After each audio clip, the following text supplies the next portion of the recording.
ಇವತ್ತಿನ ವಿಡಿಯೋದಲ್ಲಿ ತುಂಬಾ ರುಚಿಯಾಗಿರುವಂಥ ಎಗ್ ಪೆಪ್ಪರ್ ರೋಸ್ಟ್ ಯಾವ ರೀತಿ ಮಾಡೋದಂತ ತಿಳಿಸ್ಕೊಡ್ತೀನಿ. ಎಲ್ರಿಗೂ ನಮಸ್ತೆ, ನಾನು ಸುಪ್ರೀತಾ ಶೆಟ್ಟಿ. ವೆಲ್ಕಮ್ ಟು ಸ್ವಾದ.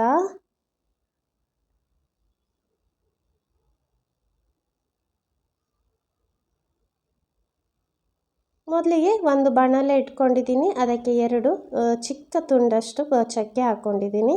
ನಂತರ ಒಂದು 5ರಿಂದ 6 ಲವಂಗ ತೊಗೊಂಡಿದ್ದೀನಿ, 2 ಏಲಕ್ಕಿ, ನಂತರ 1 ಟೇಬಲ್ ಸ್ಪೂನಷ್ಟು ಕಾಳುಮೆಣಸು ತೊಗೊಂಡಿದ್ದೀನಿ. ಖಾರ ಕಡಿಮೆ ಬೇಕನ್ನೋರು ಸ್ವಲ್ಪ ಕಡಿಮೆ ತೊಗೊಳ್ಳಿ. ನಂತರ 1 ಟೀ ಸ್ಪೂನಷ್ಟು ಕೊತ್ತಂಬರಿ ಬೀಜ, ನಂತರ ಅರ್ಧ ಟೀ ಸ್ಪೂನಷ್ಟು ಜೀರಿಗೆ, 3 ಒಣಮೆಣಸು ತೊಗೊಂಡಿದ್ದೀನಿ. ಕಾಳುಮೆಣಸು ಜಾಸ್ತಿ ತೊಗೋಬೇಕು, ಒಣಮೆಣಸು ಸ್ವಲ್ಪ ಕಡಿಮೆ ತೊಗೋಬೇಕು. ನಂತರ ಇದನ್ನು ಮೀಡಿಯಮ್ ಫ್ಲೇಮಲ್ಲಿ ಘಮ ಬರೋ ತನಕ ಚೆನ್ನಾಗಿ ಹುರಿಬೇಕು. 3 ನಿಮಿಷ ಹುರಿರಿ. ನಂತರ ಫ್ಲೇಮ್ ಆಫ್ ಮಾಡಿಬಿಟ್ಟು ಕಂಪ್ಲೀಟಾಗಿ ತಣ್ಣಗಾದಮೇಲೆ ಅದನ್ನು ಮಿಕ್ಸಿ ಜಾರಿಗೆ ಹಾಕ್ಕೋಬೇಕು. ಮಿಕ್ಸಿ ಜಾರಿಗೆ ಹಾಕ್ಕೊಂಡು ನುಣ್ಣಗೆ ಪುಡಿ ಮಾಡ್ಕೋಬೇಕು. ನೀರು ಹಾಕ್ಕೋಬಾರ್ದು, ಹಾಗೆಯೇ ಪುಡಿ ಮಾಡ್ಕೋಬೇಕು.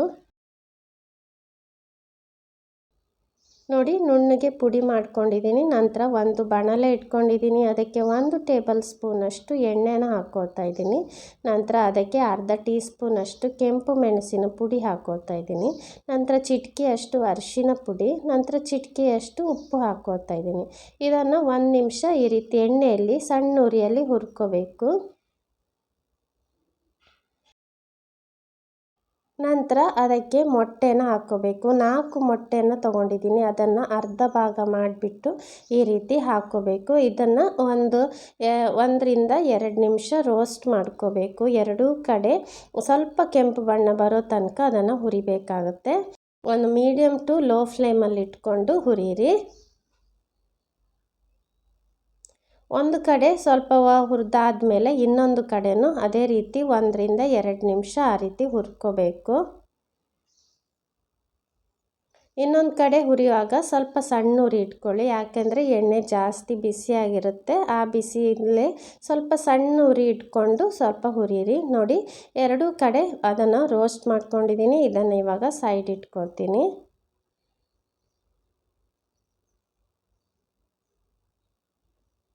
ನಂತರ ಉಳಿದಿರುವ ಅದೇ ಎಣ್ಣೆಗೆ ಮತ್ತೆ ಎಕ್ಸ್ಟ್ರಾ ಎಣ್ಣೆ ಹಾಕ್ಕೊಳ್ತಾ ಇಲ್ಲ ನಾನು. ನಂತರ ಅದೇ ಎಣ್ಣೆಗೆ ಅರ್ಧ ಕಪ್ಪಷ್ಟು ಸಣ್ಣದಾಗಿ ಹೆಚ್ಚಿರುವಂಥ ಈರುಳ್ಳಿ ಹಾಕ್ಕೊಂಡು ಮೀಡಿಯಮ್ ಫ್ಲೇಮಲ್ಲಿ ಅದನ್ನು ಹುರಿಬೇಕು.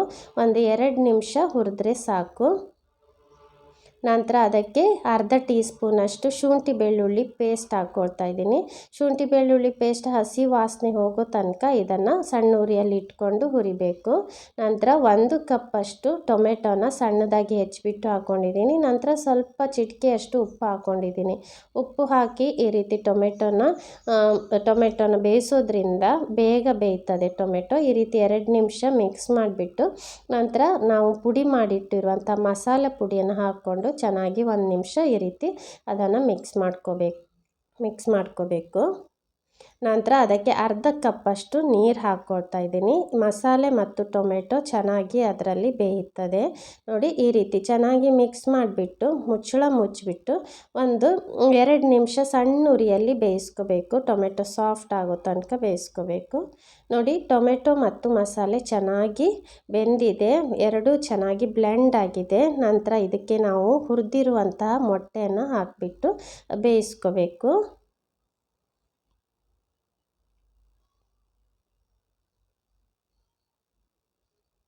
ನೋಡಿ, ಮೊಟ್ಟೆನ ಹಾಕಿಬಿಟ್ಟು 2 ನಿಮಿಷ ಅದನ್ನು ಬೇಯಿಸ್ಕೋಬೇಕು. ಎರಡೂ ಕಡೆನೂ ಮೊಟ್ಟೆಗೆ ಮಸಾಲೆ ತಾಗಬೇಕು. ಈ ರೀತಿ ಒಂದೊಂದು ಸಲ ತಿರುವಿ ಹಾಕ್ತಾಯಿರಿ, ಎರಡೂ ಕಡೆ ತಾಗ್ತದೆ ಮಸಾಲೆ. ಮತ್ತು ತುಂಬಾ ರುಚಿಯಾಗಿರುತ್ತೆ ಈ ರೆಸಿಪಿ. ನೀವು ಖಂಡಿತವಾಗಿ ಟ್ರೈ ಮಾಡಿ ನೋಡಿ. ಇದನ್ನು ಅನ್ನಕ್ಕೆ ಮಾತ್ರ ಅಲ್ಲ, ರೋಟಿ ಚಪಾತಿಗೂ ತುಂಬಾ ರುಚಿಯಾಗಿರುತ್ತೆ. ಖಂಡಿತವಾಗಿ ಟ್ರೈ ಮಾಡಿ. 2 ನಿಮಿಷ ಈ ರೀತಿ ಬೇಯಿಸಿದರೆ ಸಾಕು. ನಂತರ ಕೊನೆಯದಾಗಿ ಕೊತ್ತಂಬರಿ ಸೊಪ್ಪನ್ನು ಹಾಕಿಬಿಟ್ಟು ಸರ್ವ್ ಮಾಡಿ. ತುಂಬಾ ರುಚಿಯಾಗಿರುವಂಥ ಒಂದು ಎಗ್ ಪೆಪ್ಪರ್ ರೋಸ್ಟ್ ರೆಡಿ ಆಯಿತು. ನನ್ನ ಈ ರೆಸಿಪಿ ನಿಮ್ಗೆ ಇಷ್ಟ ಆದರೆ ಪ್ಲೀಸ್ ಲೈಕ್ ಮಾಡಿ, ಶೇರ್ ಮಾಡಿ. ನನ್ನ ಯೂಟ್ಯೂಬ್ ಚಾನಲ್ನ ಸಬ್ಸ್ಕ್ರೈಬ್ ಮಾಡಿ, ನನ್ನ ಫೇಸ್ಬುಕ್ ಪೇಜನ್ನು ಫಾಲೋ ಮಾಡಿ. Thank you.